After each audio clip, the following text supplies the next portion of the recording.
This is Trevor Coppola for Anthony HIlder, and today I'm interviewing Gary Richard Arnold, newsexpose.org. And you've worked with Anthony before on some other projects. What are some of the things that you've worked on with him in the past?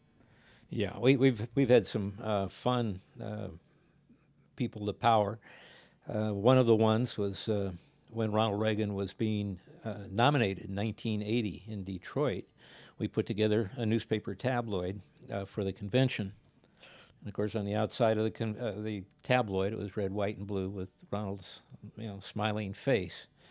At that time, he had already gone through his governorship and found that his words didn't match his deeds. In fact, he put in the first gun control laws, he put in the regional government by executive order, he put in the Rockefeller appointees all around him. And he was a member of the United World Federalists for 13 years on their letterhead, of which Cord Meyer was the head of. And Cord Meyer was a key CIA operations person connected with Skull and Bones. In fact, he married the daughter. His father-in-law was a member of Skull and Bones. He married Mary Ann Pinchot, I think was the name. In fact, she was a squeeze for JFK for a while. She was later murdered, and it was said that the person that murdered her were the same people that murdered JFK. So Cord Meyer being involved in the CIA and pushing for this United World Federalists with world government, with the European Union. It was the beginnings of the European Union after World War I. They were in coordination with Tom Braden, who was worked for the Committee for a United Europe, which included Alan Dulles and again, you're talking CIA members, founding members of the Council on Foreign Relations. Europe was ravaged in order to create this European Union. In fact, a very important story where the origins of Richard Nixon came from Prescott Bush, who was the father of George H. yeah. And of course, all three of these people were members of Skull and Bones. But he was sent out to California, to Orange County, to defeat a Democratic congressman, Jerry Voorhees, who was a congressman from Orange County. And he had written a book called Beyond Victory. And in that particular book, he talks about, and the book was written in the early 1942. He says, how come we're working with Hitler in creating a post-war cartelization of Europe, which is the European Union, is what finally happened. And it said, and he says in his book, he says, this is whether we win the war or not, that this is going on, and they were in collaboration with Hitler at that particular time. But anyway, back to the Detroit convention, we already knew Ronald Reagan was more of a 666 than a red, white, and blue. But we made the graphics very appealing. And at the time, there was one or two other trilateralists running. There was Jimmy Carter and John Anderson, another Republican who was a member of the Trilateral Commission. And we put the phrase up there, will the trilateralists win? And Reagan said he would not appoint anybody to his administration that didn't believe in what he believed in. Mm-hmm. And of course, he's talking forked tongue there. It's a Sapian language. So the people that know he's part of the elite, the ruling elite, brought into the Illuminati and everything else, they hear him, and then the people that are the poor little conservatives, the small business people, and the people that are out there, in the precincts, they go, great, he's not going to betray us with another liberal, Mm-hmm. Of course, the first time he ran, he did Mr. Schweiker from Pennsylvania. I think it was the second most liberal U.S. senator when he ran and failed, in '76. Failed to get the nomination then. But in 1980, he ended up picking Skull and Bones. And of course, we went in with the tabloid knowing ahead of time he was going to betray the people. So mm-hmm. In the articles that we had of Ronald Reagan, he said he would not appoint anybody that he did not philosophically agree with him. Mm-hmm. And then we showed his advisors, 60, 70 advisors, and then on the center page we had a list of all the Council on Foreign Relations members.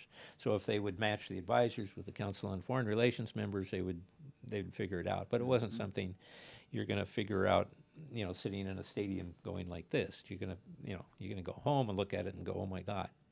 So anyway, we were able to get inside the convention with these stacks of tabloids that were distributed to the delegates. We didn't have the effect we wanted, but what was very interesting, Bush was not brought in until the last day. Kemp, I forget Kemp's first name, not Jack Kemp, was supposed to be the favorites of the conservatives, and they figured he was going to be the one. But there was a different complexion of the people that showed up on Sunday. In fact, a lot of them had red ties. It was like, again, like a movie.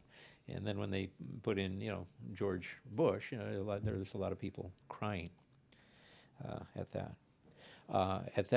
At that particular convention also, it was broken up for the various delegates. And George Bush went to a Canadian hotel in which he was doing a speech to a number of the delegates. And I attended that particular one, and I was able to challenge him on what was happening in Central America with the Iran-Contra and the other type of stuff that was going on there with the drugs to Central America. And he was supporting a founder of the Communist Party against a man by the name of de Abuisson in El Salvador. But, again, what these guys and what the people see and believe and what's really happening is nothing like what the newspapers say. But even at the beginning of his administration, these people were already, they committed. The other thing, Reagan in the 1940s was involved in the Democratic Committee for a Far Eastern Policy, which was advocating Mao Zedong take over Red China. In fact, he had cut some pro-communist commercials in the early 1940s. And of course, we were all hoping he had changed. We had written a great speech called "The Time for Choosing," and he did that for Barry Goldwater, and that seemed to redeem him. It used to be known as Red Ronnie. Is that correct? Exactly. I've got a letter I found in my garage from my first wife, who was in the movie business, and I saved it because she does a reference to Red Ronnie, and I should probably put that in glass somewhere because people normally don't believe this. But that was one time Anthony and I, we went to Truth, got the information in there. We were able to unfurl a banner in there with the 666 changing its shape into the Trilateral Commission emblem. And anyway, we got a lot of bang for the pop, and this is before the internet, and the tabloid was the cheapest way to get information in, and of course you had to put it in a language that would get past the gatekeepers. There was another time in Century City when Dr. Armand Hammer held a $1,000 plate dinner for Ronald Reagan. Dr. Armand Hammer is the son of the founder of the American Communist Party. In fact, Dr. Hammer was later found out through the Venona papers that he was a Soviet agent. And on the desk of Dr. Armand Hammer is a picture of Lenin and Trotsky and Ronald Reagan and his wife, Nancy. But again, we put together a smiling picture of Red Ronnie, and looked like it was for him, and distributed among the head table. My heart wasn't beating light like this, and among the people. And as he was going out the door, I was able to personally hand him one as he reached over and grabbed one, smiling out, thinking it was promoting Ronald Reagan. One of the other times we had learned that McGeorge Bundy was coming to the University of Irvine in Southern California. And they had a great reception for him. They had one of these great big chiseled ice blocks that's for the hors d'oeuvres and the celebrations of him afterwards. Well, we put out some little flyers on the Skull and Bones. I had rented to Dr. Anthony Sutton that got the first stack of secret papers from a daughter whose both father and grandfather were head of the, or members of the Skull and Bones, a secret society that was formed in 1832. And there had never really been a break on that information up until this time. There was one student break-in into the tomb in the 1880s, and one of the researchers went back to Yale and through the libraries and found them referred to as the Brotherhood of Death, which is so appropriate, because when you understand the Skull and Bones, Alphonso Taft, one of the co-founders, he ended up in the Department of War under General Grant. And then William Howard Taft, of course, became during the Mexican-American War, or Spanish-American War, he was both governor of Cuba and the governor of Philippines. During World War I, Henry Stimson was the Secretary of War, Skull and Bones, and they couldn't complete their their League of Nations.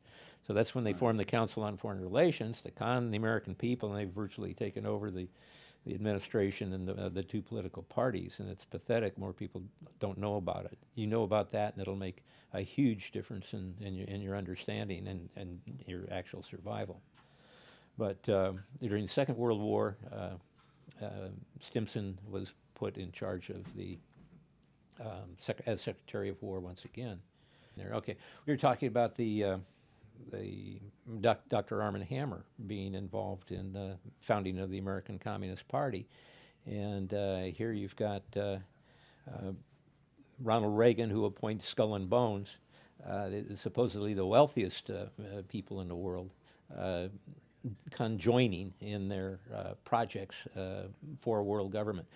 Because actually communism is a tool for the Illuminati, because what they do is they concentrate power. Right. Socialism advocates central control.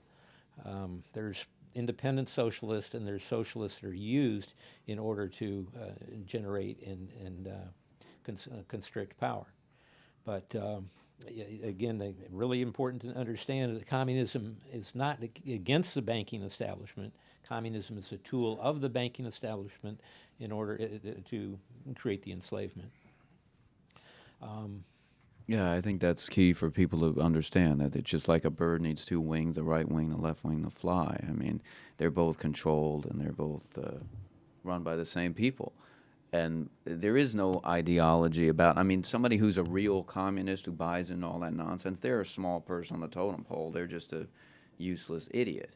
But the people that are manipulating and running it, they know exactly what they're doing. No, exactly. Most of the arguments we see when they get into the intellectual, even the libertarian and into the Agenda 21s and how that's supposed to provide everything, community-wise for people. It's not about that. That's what they get people engaged in. It is a conspiracy for control, and right now an elimination of a huge part of the planet and humanity.